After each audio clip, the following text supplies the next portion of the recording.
ہمارے پیارے نبی حضرت محمد صلی اللہ علیہ وسلم کی زندگی مشکلات اور آزمائشوں سے بھری ہوئی تھی، اور آپ صلی اللہ علیہ وسلم نے ان سب کا صبر اور استقامت سے مقابلہ کیا۔ آپ صلی اللہ علیہ وسلم کی زندگی کے کچھ مزید واقعات اور احادیث درج ذیل ہیں۔ مکہ میں ابتدائی دور کی مشکلات۔ جب آپ صلی اللہ علیہ وسلم نے اسلام کی دعوت دینی شروع کی تو مکہ کے سرداروں نے آپ صلی اللہ علیہ وسلم کو جھٹلایا اور آپ صلی اللہ علیہ وسلم پر طعنے کسے۔ آپ صلی اللہ علیہ وسلم اور آپ صلی اللہ علیہ وسلم کے پیروکاروں کو جسمانی اور ذہنی اذیتیں دی گئیں۔ حضرت بلال رضی اللہ عنہ جیسے کمزور مسلمانوں کو شدید تشدد کا نشانہ بنایا گیا۔ مکہ کے مشرکین نے آپ صلی اللہ علیہ وسلم کو قتل کرنے کی سازشیں کی۔ شعب ابی طالب کی محصوری۔ مکہ کے مشرکین نے مسلمانوں کا سماجی اور معاشی بائیکاٹ کیا، جس کی وجہ سے مسلمانوں کو شعب ابی طالب میں محصور ہونا پڑا۔ اس محصوری میں مسلمانوں کو بھوک اور پیاس کی شدید تکلیف اٹھانی پڑی۔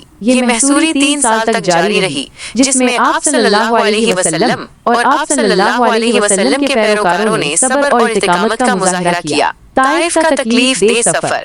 جب مکہ میں اسلام کی دعوت ناکام ہوئی تو آپ صلی اللہ علیہ وسلم نے طائف کا سفر کیا۔ امید تھی کہ وہاں کے لوگ اسلام قبول کریں گے، لیکن طائف کے لوگوں نے آپ صلی اللہ علیہ وسلم کو پتھر مارے اور آپ صلی اللہ علیہ وسلم کو شہر سے نکال دیا۔ اس تکلیف دہ واقعے کے بعد بھی آپ صلی اللہ علیہ وسلم نے ان کے لیے دعا کی کہ اللہ انہیں ہدایت دے۔ مدینہ میں جنگیں اور آزمائشیں۔ مدینہ ہجرت کے بعد مسلمانوں کو مکہ کے مشرکین سے کئی جنگوں کا سامنا کرنا پڑا۔ غزوہ احد میں آپ صلی اللہ علیہ وسلم زخمی ہوئے اور آپ صلی اللہ علیہ وسلم کے ساتھیوں نے بھی بہت تکلیف اٹھائی۔ غزوہ خندق میں مسلمانوں کو ایک طویل محاصرے کا سامنا کرنا پڑا۔ غزوہ تبوک میں مسلمانوں کو گرمی اور بھوک کی تکلیف اٹھانی پڑی۔ ذاتی آزمائشیں۔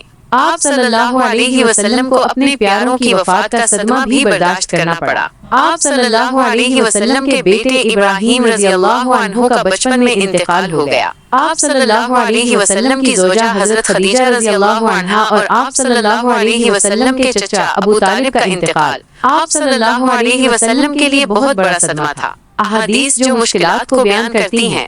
حضرت عائشہ رضی اللہ عنہا سے روایت ہے کہ انہوں نے فرمایا، رسول اللہ صلی اللہ علیہ وسلم پر جو سختیاں آئیں، میں نے کسی اور پر اتنی سختیاں آتے نہیں دیکھیں۔ صحیح بخاری۔ حضرت سعد بن ابی وقاص رضی اللہ عنہ سے روایت ہے کہ رسول اللہ صلی اللہ علیہ وسلم نے فرمایا، سب سے زیادہ سخت آزمائش انبیاء پر آتی ہے، پھر ان لوگوں پر جو ان کے قریب ہوتے ہیں اور پھر ان لوگوں پر جو ان کے قریب ہوتے ہیں۔ سنن ترمذی۔ ایک اور حدیث میں ہے کہ دنیا مومن کے لیے قید خانہ ہے اور کافر کے لیے جنت۔ صحیح مسلم۔